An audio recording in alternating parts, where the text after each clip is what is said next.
नमस्कार, मैं हूं प्रज्ञा मिश्रा और आप देख रहे हैं प्रज्ञा का पन्ना। ऐसी कौन सी कसम खा रखी है और किसके आगे क्या गिरवी रख दिया है कि किसानों का वोट खिसका जा रहा है। किसान बीजेपी के खिलाफ प्रचार करने के लिए उतर आए हैं, लेकिन बीजेपी सरकार किसान कानूनों पर टस से मस होने को तैयार नहीं है। इसका सबसे बड़ा खामियाजा उत्तर प्रदेश की योगी सरकार को भुगतना पड़ेगा। दोस्तों, किसान कहते हैं कि उद्योगपतियों से डील करने के बाद सरकार ये 3 कानून लेकर के आई है और डील हो चुकी है, सरकार फंस चुकी है। इसीलिए बीजेपी सरकार पीछे हटने को तैयार नहीं है, क्योंकि चुनाव में पैसा उद्योगपति ही लगाएंगे। वरना सोचिए, जो बीजेपी सरकार मच्छरों के भनभनाने तक का श्रेय ले लेती हो, जो बीजेपी सरकार सेना की कार्रवाइयों तक का श्रेय लेती हो, जो बीजेपी सरकार वैज्ञानिकों की खोज और अनुसंधान तक का श्रेय ले लेती हो, किसानों से दूर क्यों भाग रही है? जबकि इससे सबसे ज्यादा नुकसान बीजेपी सरकार का ही है, खास तौर पर 2022 में योगी आदित्यनाथ का।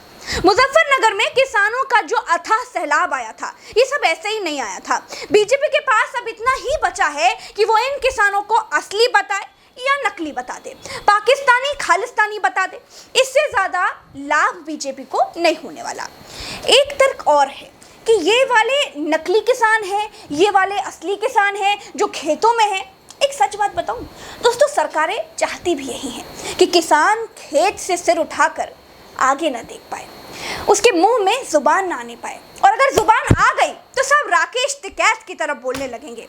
और अगर सब बोलने लगे और अगर सबको अपनी फसलों के ठीक दाम चाहिए होंगे, तो इस देश की सरकार ने जो अब तक किसानों को नो प्रॉफिट नो लॉस वाला काठ का उल्लू बना कर रखा है, वो उल्लू तो डाल से उड़ जाएगा।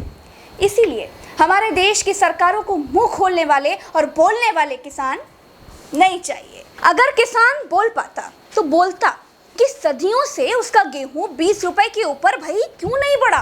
सदियों से उसके आलू, टमाटर, आम जैसी तमाम फसलें मंडियों में फेंक कर क्यों आनी पड़ती हैं। जितना मंडी तक जाने का भाड़ा लगता है, उतने की ही फसल बिकती है। ये दुर्गति किसानों की सिर्फ भारत में ही है। आप बता दीजिए, देश का कोई ऐसा सिंगल धंधा जहां आपके माल की कीमत खरीदने वाला तय करता हो? एक भी ऐसा व्यापार नहीं पाएंगे आप। लेकिन किसान टमाटर उगाता है, वो कितने का बिकेगा उसके रेट खरीदने वाला लगाता है। सरकारें यही तो चाहती हैं दोस्तों।